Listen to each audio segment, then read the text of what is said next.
ঠিকানা দুইটা, জান্নাত এবং জাহান্নামের বাইরে ঠিকানা নাই।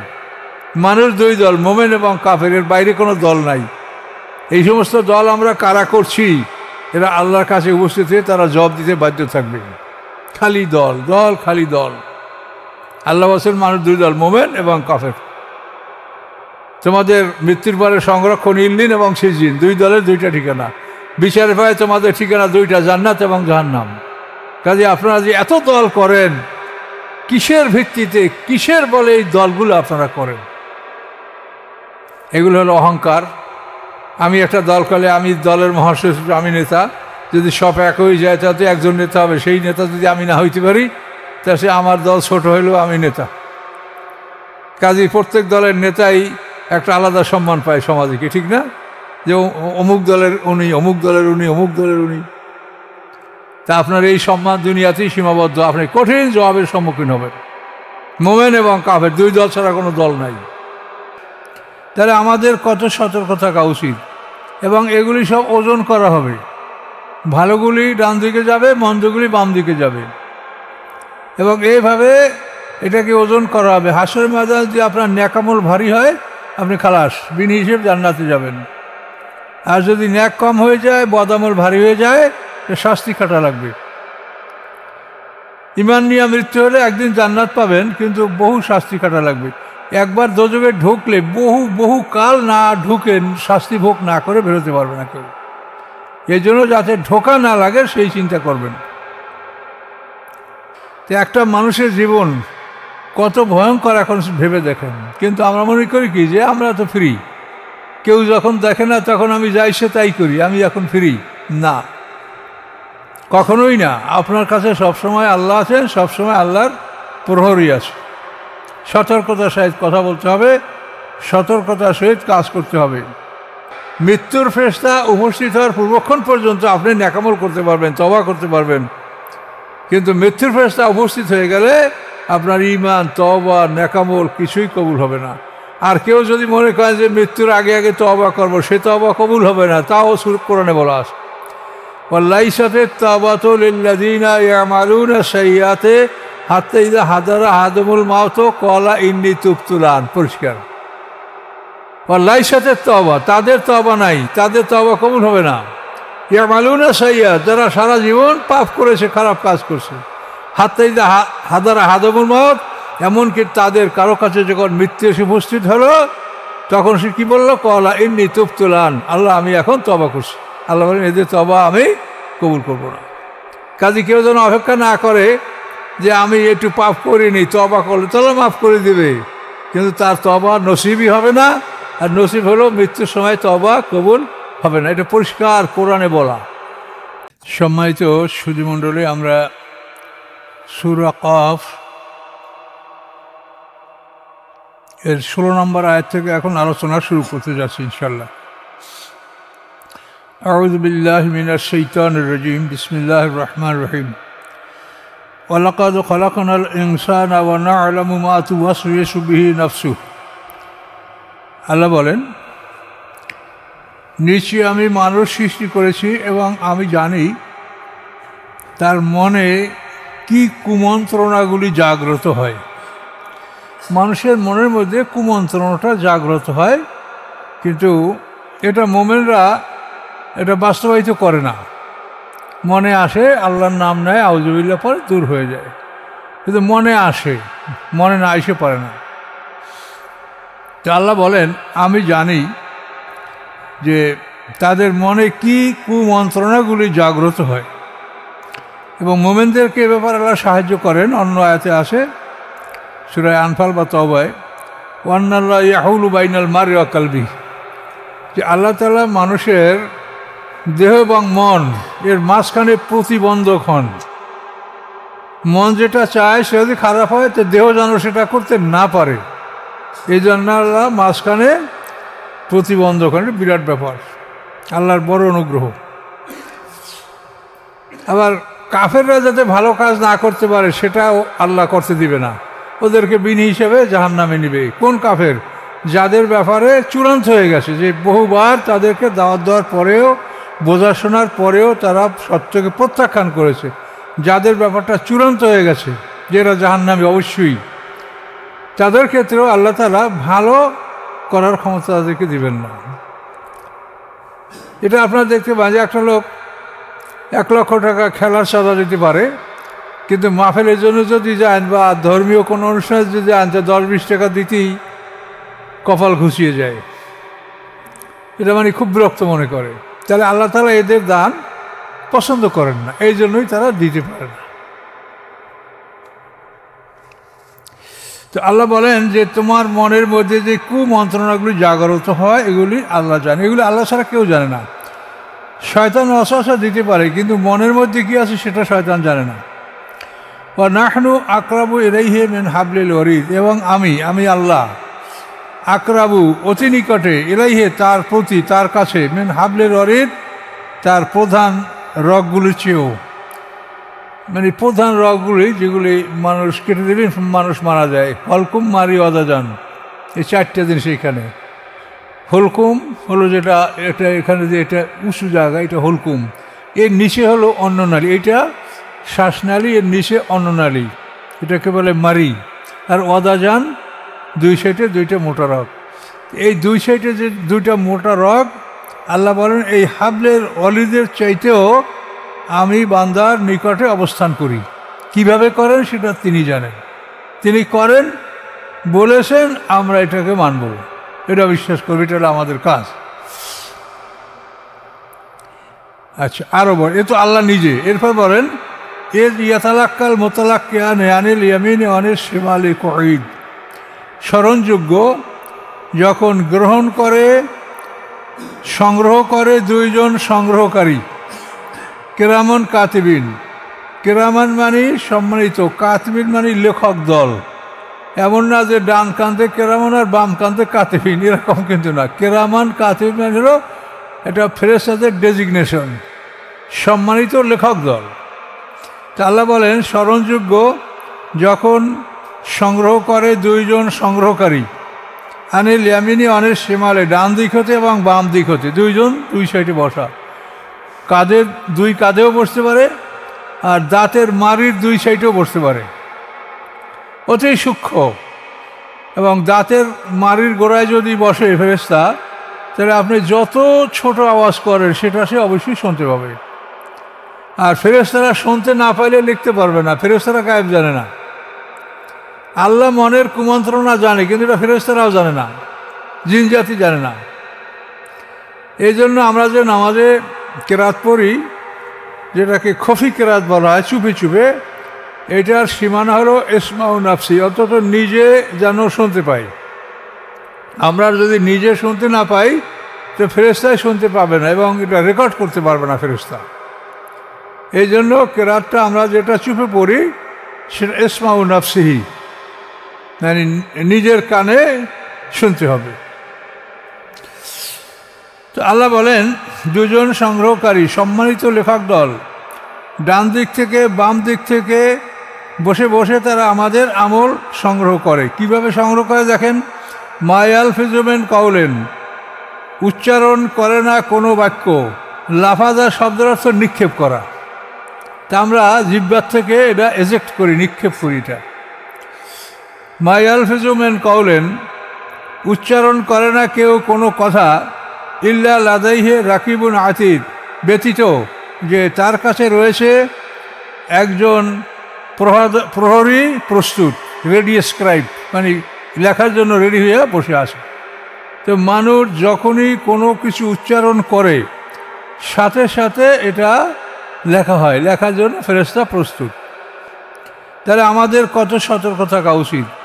এবং এগুলি সব ওজন করা হবে, ভালোগুলি ডান দিকে যাবে, মন্দগুলি বাম দিকে যাবে, এবং এইভাবে এটাকে ওজন করা হবে। হাসরের ময়দানে যদি আপনার ন্যাকামল ভারী হয়, আপনি খালাস, বিনি হিসেব জান্নাতে যাবেন। আর যদি ন্যাক কম হয়ে যায়, বদামল ভারী হয়ে যায়, শাস্তি কাটা লাগবে। ইমান নিয়ে মৃত্যু হলে একদিন জান্নাত পাবেন, কিন্তু বহু শাস্তি কাটা লাগবে। একবার দোজখে ঢুকলে বহু কাল না ঢুকে, শাস্তি ভোগ না করে বেরোতে পারবে না কেউ। এই জন্য যাতে ঢোকা না লাগে সেই চিন্তা করবেন। তো এভাবে একজন মানুষকে আল্লাহ তাআলা নিজে কাছে আসেন এবং প্রহরী রেখেছেন। এই প্রহরীরা এখন রাত্রে আমাদের যারা ডিউটি করছে এরা ফজরের নামাজের পরে সূর্য ওঠার মুহূর্তে চলে যাবে, আর ওই সময় আবার আকাশ থেকে আর এক দল নামবে, তারা সারাদিন আমল লিখবে। সারাদিন আমল লেখার পরে সূর্যাস্তের সময় তারা আকাশে চলে যাবে। তো এভাবে দৈনিক 2 বার ফেরেশতা বদলি হয়। তাতে ওই দিনের আমল যারা রাখে ওই একদল ফেরেশতাই দিনের আমল লেখে, আর রাতের আমল যারা রাখে তারা একদল ফেরেশতাই রাতের আমল লেখে। এভাবে তারা লিখতে থাকবে এবং আল্লাহর কাছে এটা সকাল বিকাল তারা পৌঁছাবে। আল্লাহ দেখে এটা কোন জায়গায় এটা রাখবে, সেটা আল্লাহ ইল্লিন না সিজিন, কোনখানে এটার স্থান হবে আল্লাহর আদেশে ফেরেশতারা সেখানে স্থাপন করবে। তো একটা মানুষের জীবন কত ভয়ঙ্কর এখন ভেবে দেখেন। কিন্তু আমরা মনে করি কি যে আমরা তো ফ্রি, কেউ যখন দেখে না তখন আমি যাই সে তাই করি, আমি এখন ফ্রি। না, কখনোই না। আপনার কাছে সবসময় আল্লাহ আছেন, সবসময় আল্লাহর প্রহরী আছে। সতর্কতার সহিত কথা বলতে হবে, সতর্কতার সহিত কাজ করতে হবে। ওয়াজাত সাকরাতুল মাউত বিল হক, এবং আসিবে মৃত্যুর যন্ত্রণা নিশ্চিতভাবে। এই জাত মানে অতীত মানে এসে গেছে, এগুলি হলো আরবি ভাষার একটা অলঙ্কার, যে এটা যেটা আসবেই আসবে সেটাকে বলা হয় যেন এসে গেছে। এরকম বহু আয়াত কোরআনে আছে। আল্লাহ বলছেন এখন এটা হয়ে গেছে, কিন্তু হয় নাই, হবে সামনে। কিন্তু এটা যে হবেই হবে, এই জন্য এটাকে অতীত ছিগা অর্থাৎ অতীত শব্দ দ্বারা এটা আল্লাহ তাআলা প্রকাশ করেন, যাতে বোঝা যায় যে এটা হবেই হবে। তাহাক্কুকুল ওয়াকু, যেটা অনুষ্ঠিত হবার বিষয়টা চূড়ান্ত, হবেই হবে।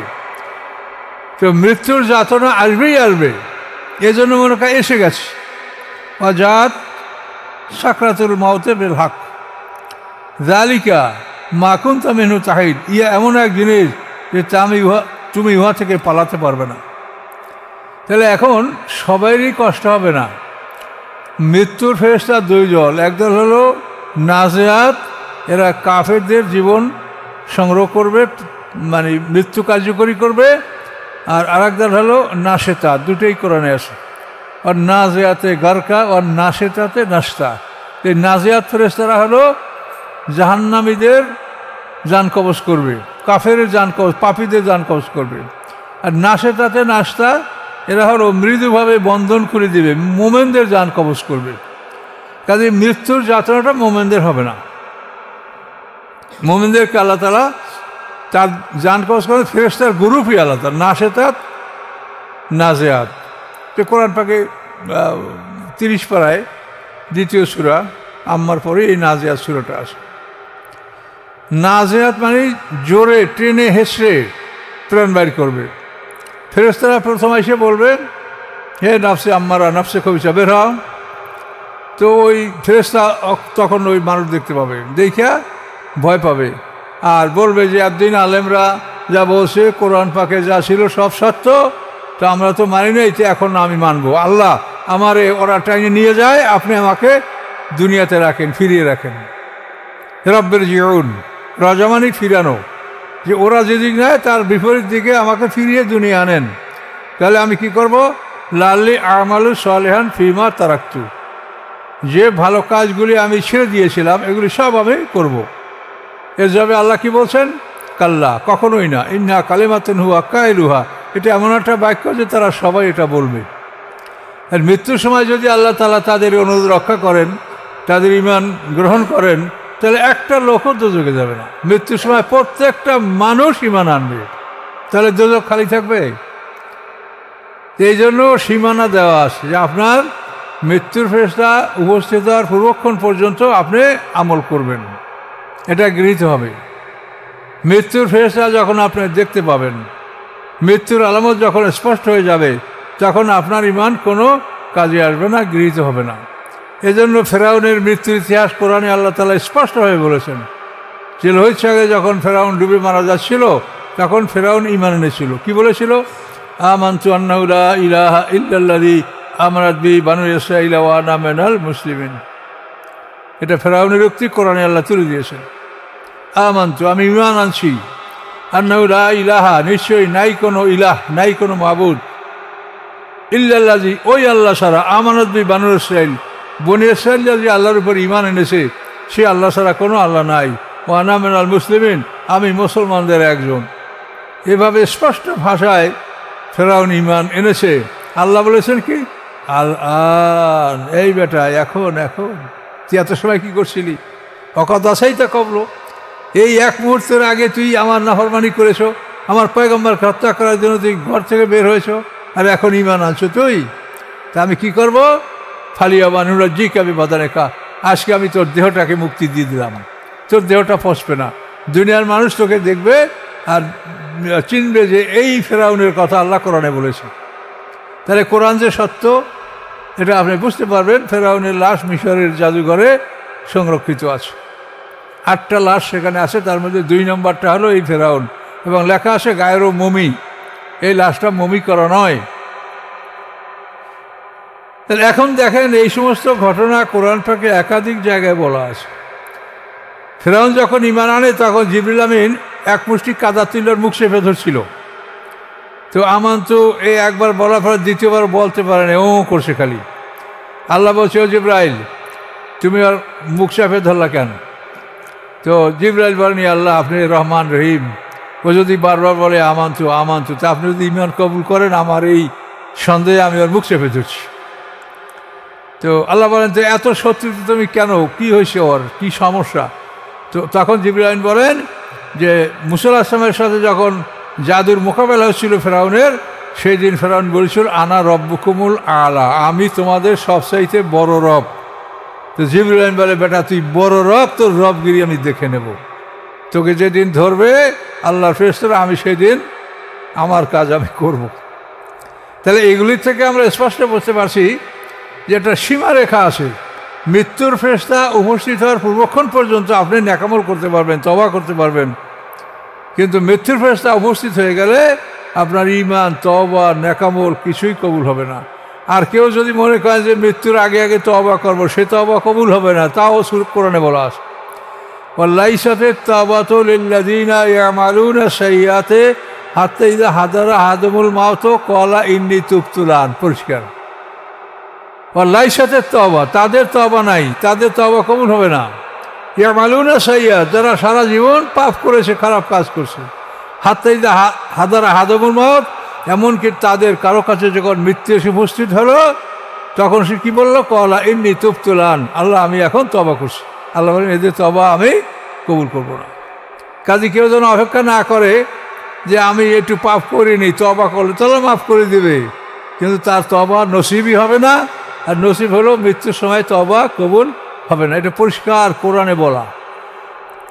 কাজে এই জন্য আমাদেরকে সতর্ক হতে হবে। দুনিয়া যদি আপনার বাড়িঘর লুট হয়ে যায়, রেলের জমিতে থাকতে পারবেন, ওয়াবদার জমিতে থাকতে পারবেন, নদীর চরে থাকতে পারবেন, কিন্তু জান্নাতের বাড়ি যদি আপনার নিলাম হয়ে যায়, তা জাহান্নাম ছাড়া দ্বিতীয় কোনো জায়গা আপনার নাই। ভেবে দেখেন, ঠিকানা 2টা, জান্নাত এবং জাহান্নামের বাইরে ঠিকানা নাই। মানুষ 2 দল, মোমেন এবং কাফেরের বাইরে কোনো দল নাই। এই সমস্ত দল আমরা কারা করছি, এরা আল্লাহর কাছে উপস্থিত হয়ে তারা জবাব দিতে বাধ্য থাকবে। খালি দল, দল খালি দল। আল্লাহ বলেন মানুষ 2 দল, মোমেন এবং কাফের। তোমাদের মৃত্যুর পরে সংরক্ষণ ইল্লিন এবং সিজিন, 2 দলের 2টা ঠিকানা। বিচারের পায়ে তোমাদের ঠিকানা 2টা, জান্নাত এবং জাহান্নাম। কাজে আপনারা যে এত দল করেন, কিসের ভিত্তিতে, কিসের বলে এই দলগুলো আপনারা করেন? এগুলো হলো অহংকার। আমি একটা দল করলে আমি দলের মহাসচিব, আমি নেতা।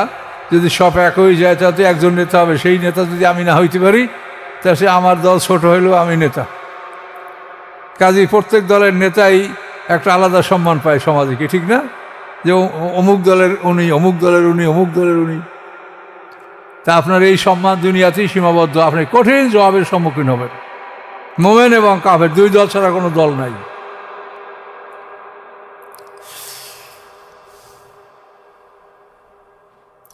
আল্লাহ বলেন, ওয়াজাত সাকরাতুল মাউত বিল হক, মৃত্যুর যাতনা নিশ্চিতভাবে আসবে।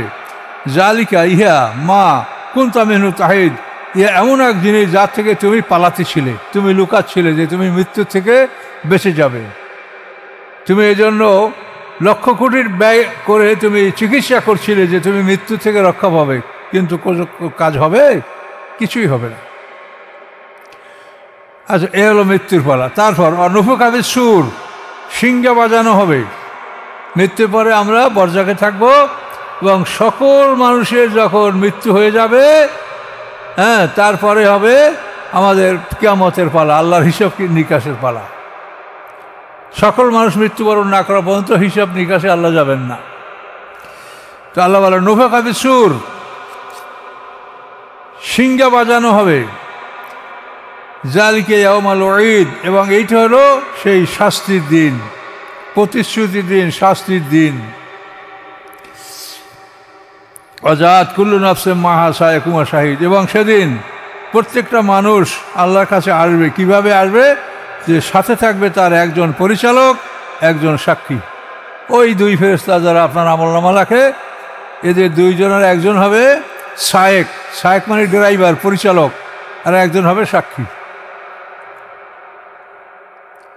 এখন এই দুইজন ফেরেশতা যারা দুনিয়াতে আমাদের আমল লিখছে, এই দুইজন ফেরেশতা আর কারো আমল লিখবে না। এটা আমাদের সাথে সীমাবদ্ধ, এবং হাসর মাঝে এরা আমার সাথে উঠবে, আপনার আমল যারা লিখছে তারা আপনারা সাথে উঠবে। কাজে তারা দ্বিতীয় কোনো মানুষের আমল লিখবে এই সুযোগ আর নাই। আপনারা সরকারি অফিসে একজন অফিসার শত শত মানুষের কাজ করে, আল্লাহ ওটা না। আল্লাহ তোমার কাজ যে করছে তোমারই কাজ করবে, তোমার সাথেই থাকবে, এবং হাসরের ময়দানে তোমার সাক্ষী এবং তোমার পরিচালক। এইভাবে বিচারের শেষ মুহূর্ত পর্যন্ত তোমাকে হয়তো জান্নাতে অথবা জাহান্নামে, এই শেষ ঠিকানায় না ঢুকানো পর্যন্ত এই ফেরেশতাদের ডিউটি শেষ হবে না। শেষ ঠিকানায় ঢুকানো হয়ে গেলে তখন এই ফেরেশতাদেরকে আল্লাহ কি আদেশ করবে সেটা আল্লাহ জানেন, তা আমরা কিছু জানি না। আল্লাহ বলেন লাকাত কুনতা ফি গাফলাতিন মিন হাযা, তুমি এই সমস্ত বিষয় মানে অমনোযোগী ছিলে, এগুলা তুমি দুনিয়াতে চিন্তা করো নাই। বলেন কয়টা লোকে করে? এই যে কথাগুলো আপনি শুনলেন, এইটা কয়টা লোকে করছে বলেন? শতকরা একটাও করে? একটাও না। অথচ আমরা বহু মানুষের নামাজ পড়ি, ঈদের সময় মসজিদে জায়গা পাওয়া যায় না, এত লোক আমরা ঈদের নামাজ পড়ি। তাহলে ঈদের নামাজ যাদের উপরে ফরজ, তাদের উপরে কি 5 ওয়াক্ত নামাজ ফরজ না? যদি 5 ওয়াক্ত নামাজ ফরজ হইতো তাহলে ঈদের নামাজ যেরকম ভিড়, ওই রকম তো অন্য জায়গায় ভিড় হইতো, সব মসজিদগুলিতে হইতো না? তাহলে ওনাদের ঈদের নামাজ ফরজ, 5 ওয়াক্ত নামাজ ফরজ না। কি যে হবে এই মানুষগুলার, আমরা কি করব বলেন? আমরা তো আমাদের সাধ্য অনুযায়ী চেষ্টা করে যাচ্ছি, কিন্তু আমরা আল্লাহর ইচ্ছার বাইরে কিছু করতে পারবো না। আল্লাহ জাহান্নাম ভরবে, কাজে আমরা যেন জাহান্নামের জ্বালানি না হই। আল্লাহ বলেন লাকাত কুনতা ফি গাফলাতিন মিন হাযা, তুমি এগুলির থেকে গাফেল ছিলে, অমনোযোগী ছিলে, এগুলির প্রতি তোমার কোনো অ্যাটেনশন ছিল না, মনোযোগ ছিল না। আল্লাহ বলেন ফাকাশাফনা আনকা গিতাআকা, আমি তুলে দিলাম তোমার থেকে তোমার চোখের পর্দা। তোমার চোখের পর্দা এটা তুমি দুনিয়াতে দেখতে পাও নাই, তোমার চোখে পর্দার দেওয়া ছিল, আমি তোমার পর্দাটা এখন তুলে দিলাম। ফাবাসারুকা আল-ইয়াওমা হাদিদ, তোমার চক্ষু আজকে অত্যন্ত তীক্ষ্ণ, হাদিদ মানে ধারালো, তুমি ধারালো চোখ তোমার আজ তুমি সব সঠিকভাবে দেখতে পাচ্ছ যে তুমি কি করেছো কি না করেছো, আল্লাহ কি করছেন সব তুমি দেখতে পাচ্ছ। অকালা কারিনু হাযা মা লাদাইয়া আতীদ, এবং বলবে কারিন তার সাথে, তার সাথী। এই যে মানুষের সাথে ফেরেশতা আছে না, এই ফেরেশতাকে কারিন বলা হয়েছে, কারিন সাথী। হাযা মা লাদাইয়া আতীদ, সে বলবে এই আমার কাছে তার কর্ম প্রস্তুত। পেশকারে যেরকম ফাইলটা বিচারকের সামনে তুলে দেয়, ওই রকম এই কারিন ফেরেশতা আপনার আমার ফাইল, আমাদের প্রত্যেকের যার যার ফেরেশতা ওই ফাইলটা আল্লাহর সামনে উপস্থাপন করবে। হাযা মা লাদাইয়া আতীদ, এই আমার কাছে তার সমস্ত জীবনের কর্ম এটা রেডি, প্রস্তুত। এটা এভাবে ফেরেশতা বলবে। তখন আল্লাহর সামনে এইটা নেওয়ার পরে আল্লাহ তাআলা এই আমলগুলি যাচাই বাছাই করবেন, প্রশ্ন করবেন, এবং আপনাকে সুয়াল জবাব করা হবে যাতে আপনি নিশ্চিত হন যে এই কাজগুলি আপনি করেছেন। এই সব কিছু করার পরে আমলনামা ওজন করা হবে, তারপর আকাশে উড়িয়ে দেওয়া হবে। সবার বিচার শেষ হওয়ার পরে এই আমলনামাগুলি আমাদের হাতে পড়বে। পাশ করছে যারা তাদের ডান হাতে, ফেল করছে যারা এই হাতটা পিছন থেকে ভেদ করে এইভাবে উল্টোভাবে এই বাম হাতে আমলনামাটা আসবে। এই পরিস্থিতি আমাদের হবে, যেটা সম্পূর্ণ কোরআন বলছে।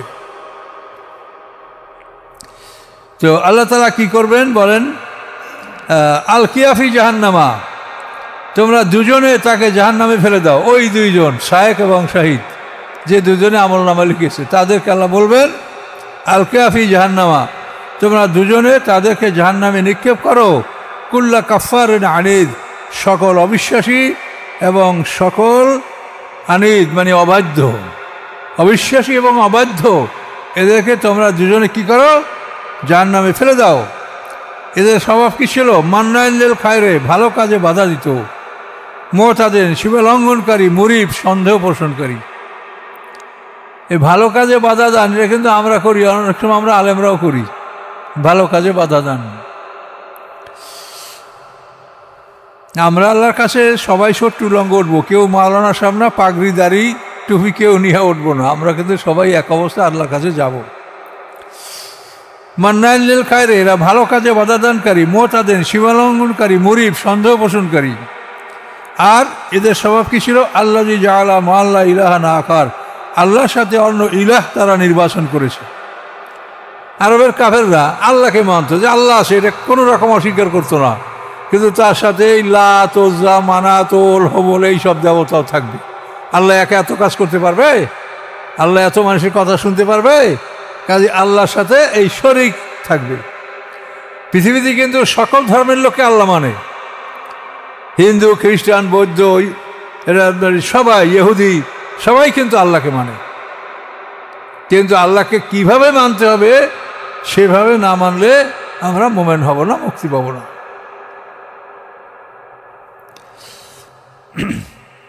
শিরক মুক্তভাবে আল্লাহকে মানতে হবে, শিরক করা যাবে না। কেউ বলে আল্লাহর ছেলে আছে, কেউ বলে আল্লাহর মেয়ে আছে, এগুলো শিরক সব। ফালকিয়া ফিল আযাবে শাদীদ, তোমরা দুজনে তাদেরকে নিক্ষেপ করো কঠিন শাস্তির মধ্যে। এই কঠিন শাস্তি তাদের জন্য, যেটা তাদের আমলনামায় লেখা আছে, ওই হিসেবেই তাদেরকে শাস্তিতে নিক্ষেপ করা হবে। এটা বিনা হিসেবে না, ওই আমলনামায় লেখা আছে যে কি কর্ম আর কি শাস্তি। এটা পুঙ্খানুপুঙ্খানুরূপে আল্লাহ, এটা আল্লাহ নিজে এটা রায় দেবেন এই আমলনামার উপরে, আর কেউ না। কলা কারিনহু, উপরে তো ফেরেশতা কারিন সাথী, এখন হলো শয়তান সাথী। কলা কারিনহু, তার শয়তান সাথী বলবে, রব্বানা, হে আমাদের রব, মাতগাইতু, আমি তাকে বিপদগামী করি নেই, আমার কোনো দোষ না। ওয়ালাকিন কানা ফি দালালিন বাঈদ, বরং সে ছিল দুর্দান্ত ভ্রান্ত পথে। শয়তানের কোনো দোষ নাই। দেখছেন, এই কারিন শয়তান হলো মানুষ জন্মের সাথে সাথেই তার সাথে মানে একেবারে চিরস্থায়ীভাবে যে শয়তান থাকবে, সে হলো কারিন শয়তান। এরপরে খান্নাস শয়তান, অসসা দিয়ে পালাইয়ে যায়, সে সাথে থাকে না। তারপরে ইবলিস গ্রুপের আরও অনেক শয়তান। এই বহু শয়তান একটা মানুষকে কুমন্ত্রণা দেয়। এই কারিন শয়তান যে এর লেগেই থাকে, আল্লাহর জিকির কালে একটু দূরে অবস্থান করে, জিকির ছেড়ে দিলে আবার এসে কলবে বসে। এই কারিন শয়তান এভাবেই থাকে। এ হলো কারিন, মানে এমন বন্ধু অবিচ্ছেদ্য যে পৃথক হয় না। যেমন ওই ফেরেশতা পৃথক হয় না, কারিন, আর এই শয়তানও এভাবে কারিন। এখন অকলা কারিনু, এখন শয়তান বন্ধু বলে, শয়তান সাথী বলে, রব্বানা, হে আমার রব, মাতকাইতু, আমি তাকে বিপদগামী করি নাই, ওয়ালাকিন কানা ফি দালালিন বাঈদ, বরং সে ছিল অত্যন্ত দূর দূরান্ত ভ্রান্ত পথে, ভুল পথে। ভুল পথ যদি কাছে হয় তা মানুষ এই রাস্তা দিয়ে দৌড় দিয়ে ওখানে উঠতে পারে, আর যদি দূর ভ্রান্ত পথে যদি আরও দূরে হয় তা আসবে কেমনি? দালালিন বাঈদ মানে এত দূরে ভুল পথ যে সেখান থেকে সৎপথে ফিরে আসার সুযোগ নেই। এইভাবে যখন শয়তান বলবে কলা, তখন আল্লাহ বলবেন, লা তাকতাসিমু লাদাইয়া, আমার কাছে তোমরা ঝগড়া করো না। ওয়াকাদ কদ্দামতু ইলাইকুম বিল ওয়াঈদ, আমি তোমাদের কাছে ইতিপূর্বে আমার এই শাস্তির কথা আমি তোমাদেরকে জানিয়ে দিয়েছি। এখন আমার সাথে ঝগড়া করো না, তুমি বলো আমি কিছু করিনি, নিজেই পাপী ছিল। তো এখন ওই শয়তান আর মানুষ, সে যার সাথী ছিল, এই দুজনে ঝগড়া করবে। তো আল্লাহ বলবেন আমার সামনে ঝগড়া করো না, আমি তোমাদের কাছে আগেই এই শাস্তির প্রতিশ্রুতি আমি জানিয়ে দিয়েছিলাম। কাজেই মায়ুবাদ্দালুল কাউল লাদাইয়া, আমার কাছে কোনো কথার পরিবর্তন হবে না। অমান আবে জল্লামিল আবিদ, এবং আমি আমার বান্দার প্রতি বিন্দুমাত্র অত্যাচারী নই। সে যা করেছে তারই শাস্তি আমি দেব, আমি তার বাইরে দেব না। তার কি বললেন আল্লাহ? আমার কাছে কথার কোনো পরিবর্তন নেই। আল্লাহ যে এই ঘোষণা দিয়েছেন আমাদেরকে, এটার কোনো পরিবর্তন হবে না, এভাবেই বিচার হবে। আর আল্লাহ বলেন আমি বিন্দুমাত্র আমার বান্দাদের উপর অত্যাচারী নই। সবাই সেদিন একে অপরকে দোষারোপ করে বেঁচে যেতে চাবে, আমি এটা কিছু করি নেই, এসবও করছে। এইভাবে মানুষের যে দুইটা অংশ দেহের, নফস এবং রূহ, এরাও দুইজনে ঝগড়া করবে। আমাদের যে দেহ এবং আত্মা, এই দুজনেও ঝগড়া করবে। দেহের অংশটা হলো পানি মাটি আগুন বাতাসের দেহ, আর আমাদের আত্মার অংশ হলো নফসে মুতমাইন্না, নফসে লাওয়ামা, নফসে আম্মারা, রূহ, এই চারজন। তো এই দুইজনেও ঝগড়া করবে।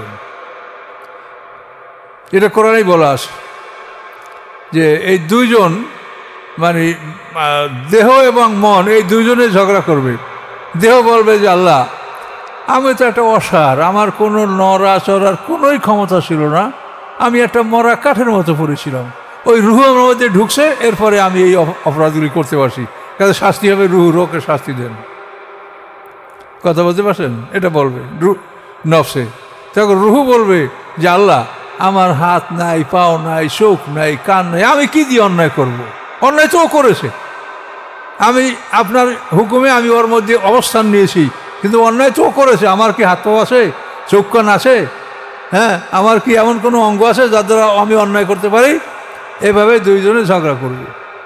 তো তাফসিরে বলে যে তখন তাদের একটা দৃষ্টান্ত দেওয়া হবে যে দুইটা মানুষ, একটা হলো অন্ধ আর একটা লুলা।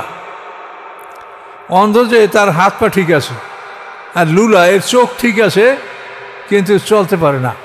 এখন এই দুইজনে একত্র হয়েছে যে খেজুর গাছের বাগানে ঢুকে খেজুর চুরি করবে। এখন অন্ধ ওই লুলাকে কাঁধে তুলছে, কাঁধে তুললে ওকে খেজুর গাছের ওই থোকা যেখানে ছড়া ওখানে তুলে দিছে।